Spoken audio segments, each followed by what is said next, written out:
Du coup, après réflexion, je trouve que le S25 Ultra, c'est juste le S24 Ultra avec des bords arrondis. Non, blague à part, j'ai ce smartphone depuis à peu près 2-3 mois, du coup je pense qu'il est temps de faire un petit retour sur l'expérience et de parler d'une part des avantages, des inconvénients, mais aussi des points que je retrouve pas vraiment sur les autres reviews. Donc perdons pas plus de temps et parlons directement de l'ergonomie. Alors je vais mettre les choses au clair, je n'avais pas la nécessité de changer de smartphone après un an bien sûr, mais juste je remarquais que le S24 Ultra n'était pas fait pour moi, et principalement parce que je le trouvais inconfortable. C'est dommage pour un appareil qu'on est censé utiliser quotidiennement. Et du coup, après avoir reçu ce smartphone là, en même pas une journée, j'étais déjà pleinement satisfait de l'ergonomie. Et c'est bien sûr grâce aux bords arrondis, car on n'a plus la sensation d'avoir un objet pointu qui nous rentre dans la paume de la main, contrairement au S24 Ultra avec ses bords droits. Honnêtement, je trouve ça cool qu'ils soient passés à ce design là, ça faisait à peu près 3 générations qu'ils avaient les bords carrés, et même si ça leur donnait du caractère, s'il faut choisir entre le confort ou le visuel, je choisis le confort, sachant que le S25 Ultra est très loin d'être moche aussi. Par contre, j'ai vu plusieurs personnes se plaindre que malgré le fait qu'on ait gagné en confort sur les bords, les tranches sont maintenant plus droites, ce qui leur donne un côté plus tranchant. Et pour tout vous dire, je trouve que ça se ressent très peu lorsque je l'utilise sans coque. Mais à partir du moment où j'en mets une, on le ressent juste plus du tout. Contrairement au bord pointu de l'ancien smartphone qui même avec une coque se faisait ressentir. Concernant son poids, le S25 Ultra fait 218 grammes, c'est 14 grammes de moins que le S24 Ultra, et pour avoir tenu les deux en même temps, je vais pas vous mentir, la différence ne se ressent que très peu. On a surtout l'impression que le S25 Ultra est un peu plus équilibré, mais c'est pas le genre de détail qui compte, car ça reste finalement un smartphone assez lourd. Allez, toujours sur le visuel, parlons maintenant un peu de la couleur. Alors concernant la couleur, j'ai pris le Titanium Jet Black, et si je peux vous dire une chose, c'est que chez Samsung, ils connaissent plus la couleur noire, que des nuances de gris. Alors attention, c'est pas un problème, mais il faut s'attendre à un beau gris foncé avec des nuances bleutées qui peuvent évoluer en fonction de la lumière. Et c'était aussi la seule couleur qui ne proposait pas des bords en titane gris, ce qui donne une impression d'uniformité sur ce smartphone. Et dernier petit détail, lorsque l'écran est éteint, on a une impression de continuité entre l'écran et les bords. Mais d'ailleurs, qu'est-ce qui vaut cet écran ? Petit résumé des specs avant de vous parler des vraies nouveautés de cet écran, c'est une dalle qui est juste magnifique, elle mesure 6,9 pouces, c'est grand. C'est 0,1 pouce de plus que l'année dernière, mais ça se ressent vraiment. Bref, c'est aussi une dalle AMOLED, avec une résolution maximale de Quad HD+, et avec un rafraîchissement adaptatif pouvant aller de 1 à 120 Hz. Mais si tout ça vous dit rien, c'est pas grave, laissez-moi vous expliquer. L'AMOLED, c'est ce qui permet d'avoir des couleurs vives et des noirs profonds, ce qui donne des contrastes juste incroyables. Le Quad HD+, c'est la résolution de cet écran, donc c'est aussi son nombre de pixels en largeur et en hauteur. Quant au taux de rafraîchissement adaptatif, c'est ce qui permet de donner cette sensation de fluidité quand on scrolle. Mais aussi, c'est ce qui permet d'économiser de la batterie dans le cas où on consulte une page web, car en général, le smartphone ne nécessite pas plus d'une image par seconde pour afficher quelque chose de fixe. Donc moins de rafraîchissement par seconde est égal à moins de consommation de batterie. Et pour finir sur les specs, la luminosité de cet écran a un pic de 2600 nits. Ce qui fait que même en pleine journée, avec les reflets du soleil, vous verrez très bien votre écran. Par contre attention, car cette luminosité est malheureusement limitée, en fait dès lors que le smartphone aura tendance à trop chauffer, il la réduira automatiquement pour éviter toute surchauffe. Mais vous inquiétez pas, je reviendrai sur le sujet de la chauffe un peu plus tard. Maintenant abordons les sujets intéressants, c'est-à-dire les différences entre lui et son prédécesseur. Et hop, c'est le moi du futur qui reprend le contrôle de la vidéo pour vous dire deux choses. Premièrement, je constate qu'il y a 189 personnes qui ont confiance en ce que va devenir cette chaîne, donc un grand merci. Et deuxième chose, il y aura malheureusement quelques petits faux raccords à partir de maintenant. Je suis désolé, mais j'étais pas très satisfait du rendu initial de la vidéo, du coup je l'ai étalé sur plusieurs jours. Voilà, au retour à la vidéo. Du coup, là où la luminosité de ces deux smartphones peut monter très haut, elle peut aussi descendre très bas. Officiellement, les deux peuvent atteindre 1 nits, mais quand on regarde certains benchmarks, on remarque que là où le S24 Ultra peut lui descendre jusqu'à 80 nits, le S25 Ultra lui peut descendre jusqu'à 24 nits. Bah quoi? Vous trouvez pas ça stylé? Non, en vrai, je peux vous garantir que même si comme ça la différence paraît minime, lorsque j'utilise mon smartphone dans le noir avant de dormir, j'ai constaté une réelle amélioration du confort visuel, car c'est moins lumineux et moins agressif. De plus, et ça c'est une très bonne nouvelle, on a enfin la disparition d'un bug qui était présent sur les S24 Ultra. Lorsque l'on utilisait son smartphone en faible luminosité, on avait l'apparition d'un effet de grain sur l'écran. Alors ça nuisait pas aux performances, mais c'était pas digne d'un smartphone haut de gamme. Maintenant je vous rassure, tout le monde n'était pas concerné, moi je l'avais, d'autres non, mais en tout cas j'espère que ceux qui ont un S24 Ultra aujourd'hui vont pas avoir de mauvaises surprises après cette vidéo. Autre changement, le revêtement mat présent sur la gamme des Ultra depuis l'année dernière semble avoir été légèrement modifié, car je trouve qu'il diffuse la lumière différemment de son prédécesseur.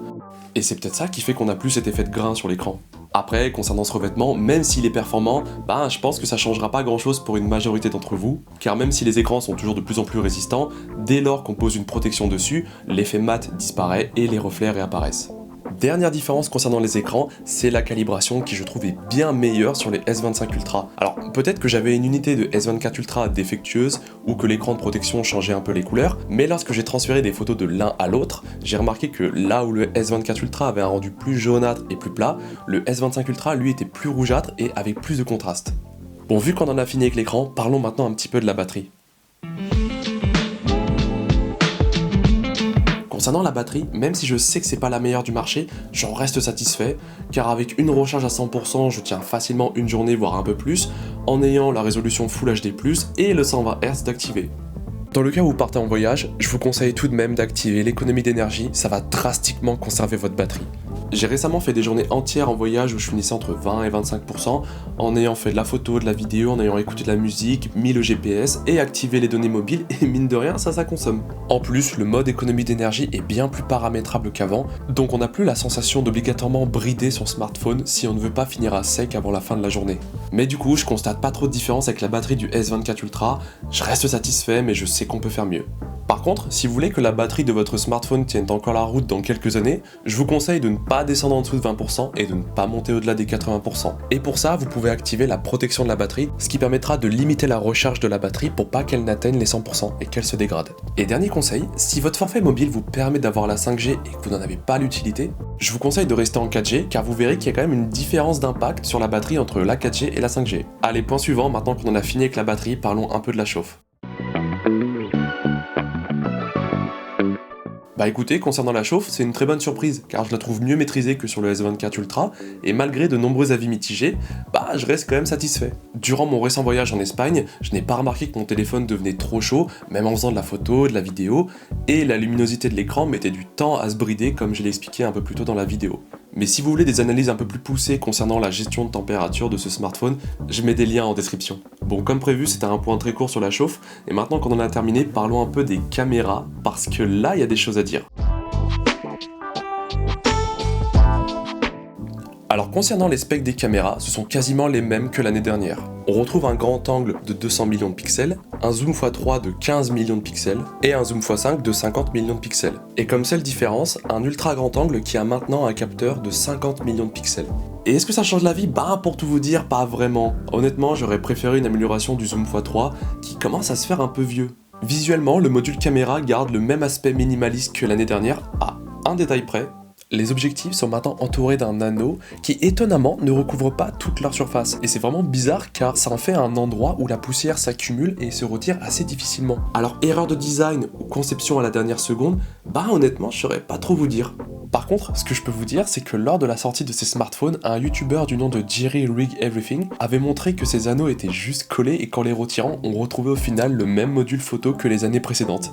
Alors je vous rassure, les anneaux ne se retirent pas, ou du moins pas à moins d'avoir forcé comme il l'a fait. J'espère que cette phrase elle aura bien vieilli dans 1 ou 2 ans. Maintenant, concernant la qualité photo et vidéo, qu'est-ce que ça vaut de prendre les caméras de l'an dernier et de les mettre sur un nouveau smartphone ? Ça marche très bien à vrai dire. Les photos sont bien plus contrastées et les couleurs sont plus pétantes que sur le S24 Ultra qui avait un codé assez plat. Autre amélioration notable, le zoom x5 est bien plus détaillé qu'avant et je parle même pas du x10 qui lui a reçu un énorme coup de pouce. Et je rappelle encore une fois que ce sont les mêmes caméras, ce qui veut dire que c'est le logiciel qui est responsable de tout. Concernant la vidéo, Samsung a décidé de revoir son algorithme pour éviter d'ajouter trop de détails numériques, ce qui donne un rendu plus doux et plus naturel. Historiquement, Samsung a toujours monté le curseur des micro-contrastes, ce qui rajoutait du faux détail sur les photos et vidéos, et honnêtement, je suis content qu'il l'ait un peu réduit. On a aussi une réduction du shutter lag sur ce smartphone, ce qui fait que quand on prend en photo un sujet en mouvement, il apparaîtra moins flou. Alors c'est mieux, mais c'est pas au même niveau que ce que peut faire la concurrence. Si vous avez suivi l'actu l'année dernière, de nombreuses personnes se plaignaient de la surexposition des photos et vidéos lors de la sortie du S24 Ultra, et dès sa sortie, c'était déjà fixé sur ce smartphone.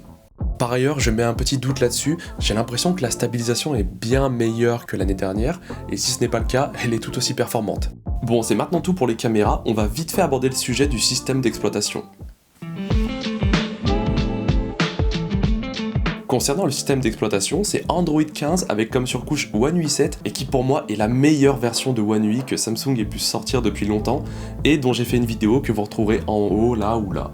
Mais du coup, de nombreuses fonctionnalités sont déjà disponibles sur d'autres séries que les S25, mais il reste quelques exclusivités comme l'enregistrement de conversations téléphoniques et le Now Brief. C'est l'application permettant de nous faire un résumé de notre activité à faire aujourd'hui, de notre sommeil et de la météo. Et honnêtement, j'aimais bien le consulter le matin au réveil, ça me faisait un petit résumé de ma nuit, mais à force, je trouve que c'est redondant et ça mériterait d'être complété avec par exemple des objectifs à réaliser. Du coup, si vous voulez plus d'informations concernant One UI 7, n'hésitez pas à checker ma précédente vidéo et en attendant, parlons du sujet qui a fait couler le plus d'encre depuis la sortie de ces smartphones. Concernant le stylet, je suis pas de ceux qui utilisaient les fonctionnalités Bluetooth pour prendre des photos à distance, mais je trouve ça quand même un peu osé de retirer une fonctionnalité et de ne rien introduire en contrepartie, donc un peu déçu du choix de Samsung. Par contre, même sans le Bluetooth, on a toujours accès au bouton latéral pour activer des raccourcis lorsqu'on veut créer une note ou copier du texte. Dernier point concernant le stylet, c'est pourquoi il a cette couleur-là ? Ou plutôt, pourquoi il n'a pas la couleur du smartphone ? Regardez, quand je les mets l'un à côté de l'autre, on dirait presque une contrefaçon. Enfin, j'ai l'impression qu'il y a un vrai manque d'effort qui a été fait là-dessus, et bon, c'est comme les anneaux des caméras, on saura jamais vraiment. En attendant, passons à la conclusion. Bah écoutez, pour conclure, je suis vraiment satisfait de ce smartphone qui, en l'apparence, est quasiment le même que l'année dernière, mais dont le peaufinage se fait ressentir. Globalement, les caméras, la chauffe, l'écran et la prise en main sont meilleurs, mais j'espère malgré tout que l'année prochaine on aura des changements plus significatifs, comme par exemple une amélioration du zoom x3 avec un nouveau capteur par exemple, ce qui pourrait aider en basse lumière, ou avec l'utilisation des batteries en silicone carbone, ce qui permettrait pour une même taille d'avoir une meilleure autonomie. Voilà, c'était tout pour cette review, et bonne nouvelle, cette fois j'ai gardé un peu de budget pour la outro. En attendant, likez, abonnez-vous, mettez la cloche, et moi je vous dis à la prochaine.